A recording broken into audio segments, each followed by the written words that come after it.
है। तो आपने जो लेटर लिखा और उससे रवाना किया, उस जमाने में बल्कि जराए तो थे नहीं, आदमियों के जरिए खुतूत पहुंचते थे। तो आपके दरबार में रहने वाला एक शख्स जिसका नाम था मरवान बिन हकम, इसने क्या किया कि हजरत उस्मान गनी की मोहर को चुरा लिया। आपका जो शाही मोहर है ना, उसको चुरा लिया और आपके लेटर पैड पे इसने दूसरा मजमून बनाया। आपने माजूली का ऑर्डर दिया और इसने बहाली का ऑर्डर बनाया।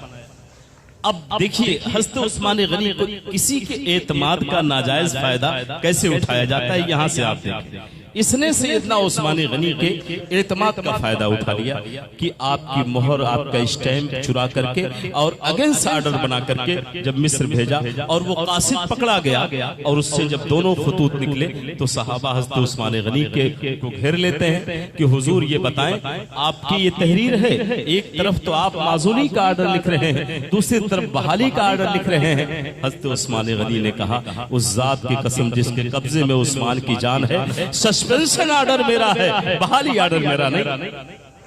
जब आपने कसम खा लिया, सहाबा को यकीन हो गया कि ये दामादे रसूलुल्लाह हैं, ये गलत बात नहीं कह सकते हैं। लेकिन लोगों ने पूछा, क्या ये मेहर आपकी नहीं है, ये मोहर तो आपकी है ना, ये लेटर पैड आपका? कहा हाँ, इसे मैं तस्लीम करता हूँ, ये मैं मानता हूँ, मैं इसे इनकार नहीं कर सकता। मोहर भी हमारी है, लेटर पैड भी हमारा, लेकिन ये किसी ने चुरा करके ऐसा काम किया है जिसका मुझे इल्म नहीं। अब जरा देखें, अब यही वो चीज है कि लकीरें कुछ लोगों के दिल में पड़ी और लोगों ने ये कहा कि अगर आप मुजरिम को जानते हैं तो हमारे हवाले करें। हज़रत उस्मान गनी ने कहा, इस्लाम की शरीयत ये कहती है जब तक हुज्जत न कायम हो जाए, मुजरिम पर दो गवाह न हो जाए, किसी मुजरिम को आपके हवाले नहीं किया जा सकता। बय्यना कायम करिए कि ये करने वाला मरवान बिन हकम ही है। हालांकि लोगों के शुकूक थे, लेकिन हज़रत उस्मान गनी ने चूंकि बय्यना कायम नहीं था, इसलिए आपने उसे हवाले नहीं किया। ये हो गई बात तारीख की। जब आपने हवाले नहीं किया, यहीं से जो है मामलात जो है बिगड़ने लगे और नतीजा ये हुआ कि आपकी शहादत हुई। हज़रत उस्मान गनी की शहादत के बाद मौला अली मुर्तजा जो है बिला फसल खलीफा हुए। अब मौला अली ने क्या किया? पहला काम मौला अली की तख्ते सल्तनत का पहला काम कि आपने दारुस सल्तनत मदीने से उठा करके कूफा मुंतकिल कर दिया। ये कूफा इराक का एक शहर है। चूंकि अब तक जो दारुस सल्तनत था वो मदीने मुनव्वरा था, जिसे राजधानी कहा जाता है। आपने उठाया और वहां पे कूफा में दारुस सल्तनत मुकर्रर कर दिया। हिकमत क्या थी इसमें? सरकार के शहर को हटाया, कैपिटल आपने कूफा बनाया। लोगों ने पूछा, हुजूर आपने ऐसा क्यों किया? कहा, आका के शहर में सियासी हंगामा आ रही नहीं होनी। ये नबी का शहर है, यहाँ फरिश्ते पहरा देते हैं। यहाँ पर पॉलिटिक्स के जो मामलात हैं, जो हुकूमती मामलात हैं, सियासी मामलात हैं, वो शहर रसूल के एहतराम के खिलाफ है। यहाँ कोई उमूर तय नहीं होंगे उम्मत के, सारे उमूर दूसरी जगह तय होंगे। ये शहर तो अदब के लिए बनाया गया। फिर आपने जब कूफा मुंतकिल किया, उसके बाद मौला अली जब सल्तनत पे बैठे तो आपको एक पल सुकून नहीं। जरा देखें, जो अली तीनों खलीफा को संभाले, तीनों खुलफा अगर कोई जजमेंट करते थे तो जब तक मौला अली को नहीं दिखा लेते थे तब तक वो फैसला नहीं करते। इसलिए कि मौला अली की शान ये थी कि आका ने फरमाया था, अना मदीनतुल इल्म व अलीयुन बाबुहा, मैं इल्म का शहर हूं और अली उसके दरवाजे। एक आपके इल्म का एक वाकया बता रहा हूं। दौरे फारूकी है, हजरत उमर फारूक आजम का जमाना है, बड़े सख्त थे। आपके दौर में एक मुकदमा आया, एक औरत आई और उस औरत का मुकदमा यह था कि वो जना के जुर्म में गिरफ्तार होकर के आई। मौला अली की शान देखें। सल्तनत किसकी है? हजरत उमर फारूक आजम। हजरत मौला अली मौजूद। उस औरत पर इस्लामी जो शरीयत का जो कानून है कि अगर शादीशुदा ये जुर्म करें तो उन्हें संगसार किया जाए, और अगर गैर शादीशुदा ये जुर्म करें तो 100 कोड़े मारे जाए। ये कुरान कहता है, फजरदू मेता कुल्ला जल्दा, कि जो है गैर शादीशुदा के लिए 100 कोड़े और शादीशुदा अगर इस जुर्म के मुर्तकिब हों तो उन्हें संगसार किया जाए। इस्लामी शरीयत का ये कानून। वो औरत आई, उस पर हद कायम हुई और ये हुआ कि साबित हो गया कि अब इसको संगसार किया जाना है। असल में देखें, इस्लामी निजाम ऐने रहमत है। ये सजाएं इसलिए रखी जाती हैं ताकि पूरा माशरा पाक हो जाए। एक मुजरिम को सजा मिलेगी, हजारों रूहें कांप जाएंगी। और आज दुनिया को तस्लीम, देखिए वक्त आएगा जमाने तस्लीम करेंगे बढ़ते हुए जराइम जो आज रुक नहीं रहे हैं। इसकी वजूहात ही ऐसी हैं कि कानून में इतनी लचक है ना कि वो मुजरिमों को छोड़ता है, ज़ईफों पे उसकी पासपारी चलती है। यही वजह है। लेकिन इस्लाम का कानून निज़ाम रहमत है। आपने उस पे हद लागू किया, जब जुर्म साबित हो गया तो आप कलम उठाते हैं और उस पे हद ग़ज़फ़ लागू कर रहे हैं कि इसे संगसार किया जाए। मौला अली ने हाथ पकड़ लिया। देखें आप, हजरत मौलाए कायनात शेर खुदा ने हजरत उमर का हाथ पकड़ा, कहा हुजूर रुकिए, ये फैसला करने से पहले थोड़ा सोचिए तो। ये देखें, जहां उमर की अदालत भी आज अली के फैसले और अली के नजर की मोहताज है। मौला अली ने हजरत उमर का हाथ पकड़ा, कहा हुजूर फैसला देने से पहले आप ये तो सोचें, यह औरत इस वक्त उम्मीद से है और इसके वजूद में एक नई जिंदगी परवान चल रही है। ये हमल से है। अगर इस आलम में आपने इस पे संसार किया तो आप एक कत्ले नाहक के मुजरिम होंगे। कसूर इसका है, मगर इसके पेट में पलने वाला बच्चा तो बेकसूर है। अगर ये मर गई, बच्चा इंतकाल कर गया, अल्लाह के सामने आप एक कातिल कहलाओ। ये जजमेंट मौला अली का था कि हजरत उमर के हाथों को पकड़ा, कहा आप फैसले को वापस करें। इस पर जो हद क़ज़फ़ लगेगी बच्चे की पैदाइश के बाद लगेगी। अब जैसे कितनी इल्मी बारीकी है, जैसे ही हजरत उमर को आपने रोका, जनाबे उमर खड़े हो गए। और जुमला क्या है, जरा तारीखी जुमला सुने। हजरत उमर फरमाते हैं, लौला अलीयुन लहलका उमर, अगर आज अली न होते तो उमर हिलाक हो गया। ये तो अली ने बचा लिया उमर को हिलाक होने से। तो ये है मौला अली कि आपने तीनों खलीफा के दौर को सोने का दौर बना दिया। लेकिन जब आपका दौर आया, शोरिशों ने ऐसा सर उभारा कि कुछ लोगों ने कहा हुजूर आपका दौर कितनी बेचैनी का दौर है। तो आपने कहा असल में हमारे मुशीरकार तुम हो ना और उनके मुशीरकार मैं था। दरअसल ये है, अब ये जो दो गिरोह बनाना, तो एक गिरोह मौला अली पर दबाव बनाने लगा कि कातिलीने उस्मान का आप हमें किसास दें। और मौला अली के सामने सियासी मजबूरी ये थी कि कातिलीने उस्मान के कुछ लोग आपके लश्कर में थे।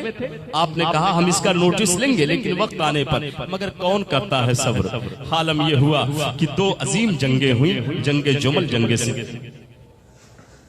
सहाबी के सामने खड़े हो गए। लेकिन इसके बावजूद मैं एक जुमला कहने जा रहा हूं, उलमा तवज्जो दें। सरकार आला हजरत ने क्या फरमाया कि हजरत अमीर मुआविया हमारे सरदार, अमीर मुआविया पर तानो तशनीह कारे फुज्जार, लेकिन इन तमाम जंगों में हक बदस्ते हैदरे कर। ये मौक़िफ़ है इमाम अहले सुन्नत का कि हम अमीर मुआविया को कुछ नहीं कह सकते हैं, लेकिन हर मरहले में हक मौला अली के साथ था। अब बहरहाल ये मैंने तारीख बता दी। मौला अली की शहादत के बाद इमाम हसन बैठे। इमाम हसन मुज्तबा 6 महीने तक खिलाफत संभाले और 6 महीने के बाद आपने हजरत अमीर मुआविया को बुलाया।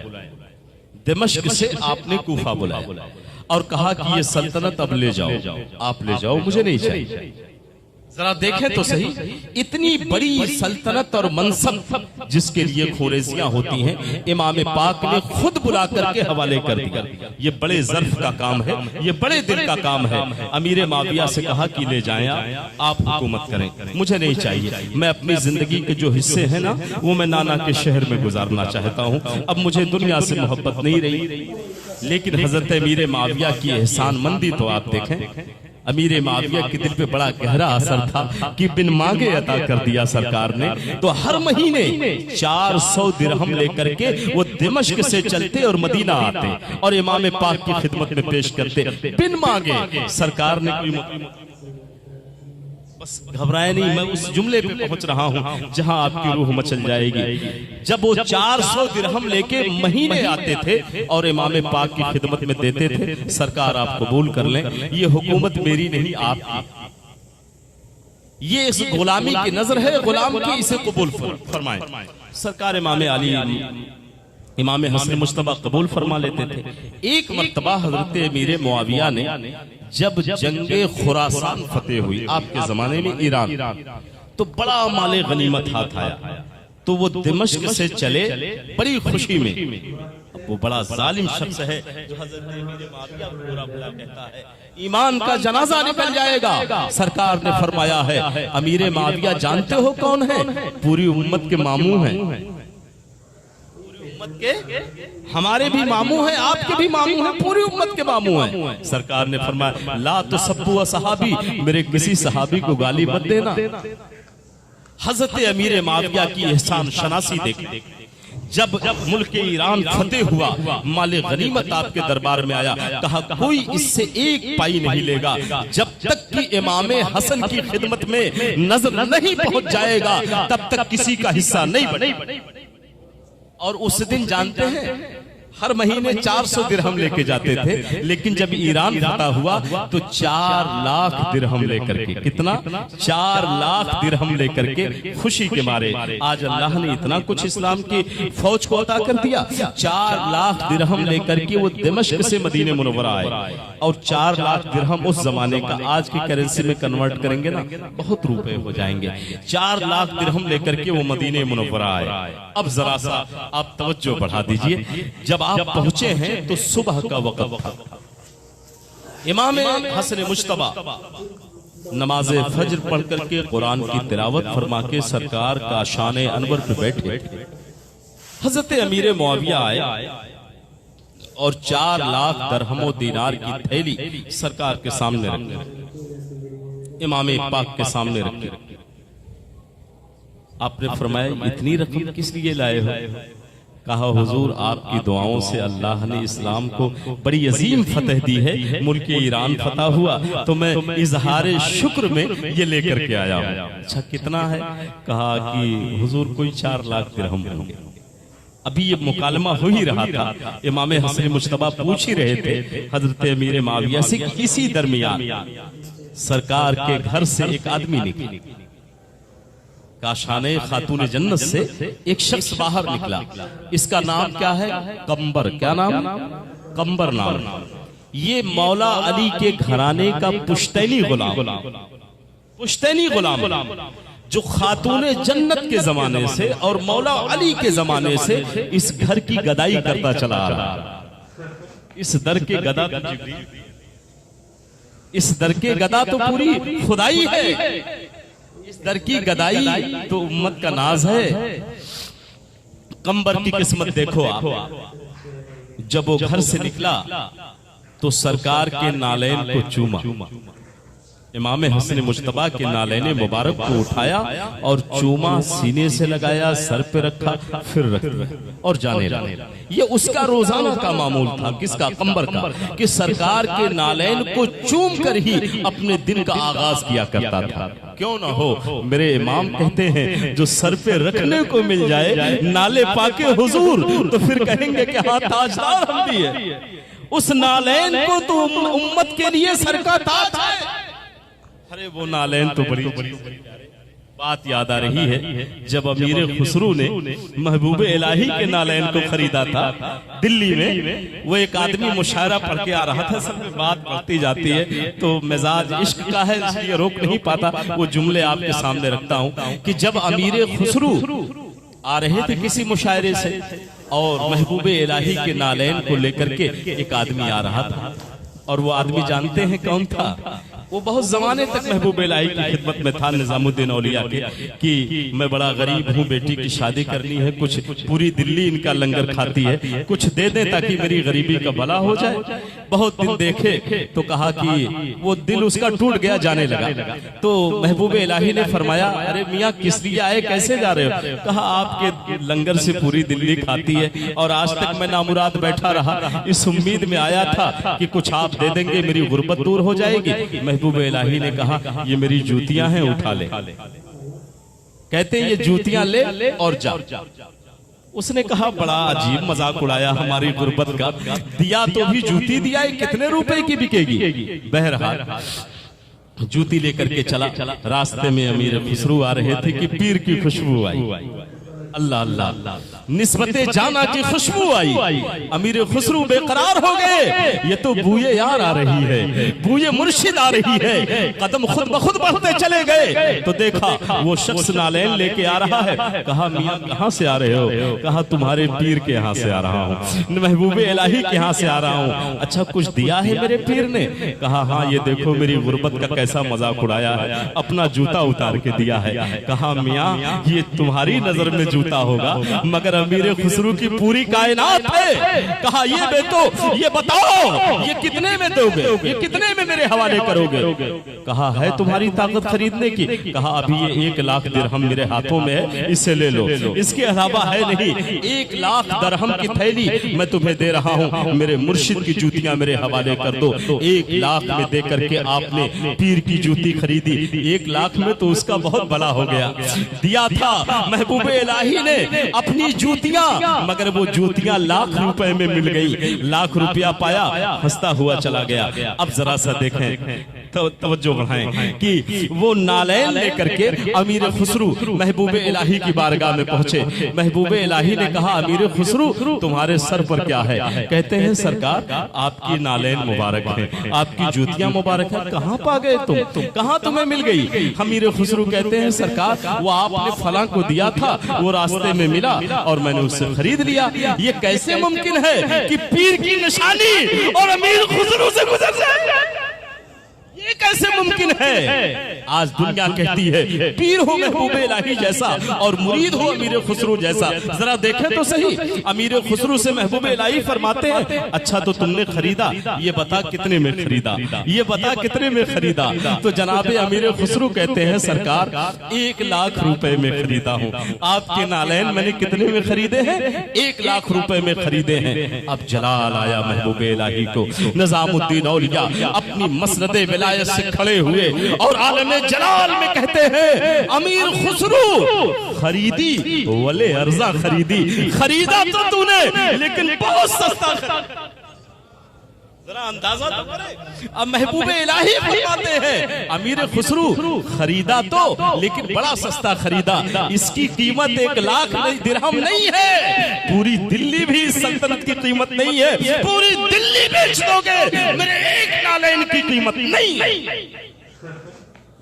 तो ये तो उनका हाल है जो जिनके गुलाम हैं, वो इमाम हसन पाक के गुलाम हैं। मैं ये नहीं कहता कि महबूब इलाही ही गुलाम है, बल्कि पूरी कायनात गुलाम है। मेरे इमाम कहते हैं मजरे चिश्त बुखारा वो इराक अजमेर, कौन से किश्त पे बरसा नहीं झाला तेरा, राज के शहर में करते नहीं तेरे खुद्दाम, बाज किस नहर से लेता नहीं दरिया तेरा। कोई अजमेर में चमक रहा है, कोई बहराइच में चमक रहा है, कोई कछौछा में चमक रहा है, कोई मकाम दरगाह में चमक रहा है, कोई बरेली में चमक रहा है। आस्ताने जो आज चमक रहे हैं नूर छन के मदीने से आ रही है।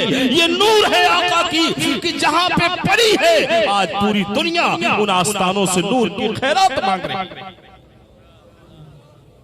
ये बात नालैन की आई तो मैं कुछ जज्बात के रो में आगे बढ़ गया। अब जरा आप देखें ये नालैन चूम करके कंबर अपने दिन का आगाज करता था। जब जाने लगा इमाम हसन फरमाते हैं कंबर ठहरो, कहाँ जा रहे हो? कहा सरकार रोजाना का जो काम था मैं बाल बच्चों को देखने जा रहा हूँ, फिर मैं आ जाऊंगा।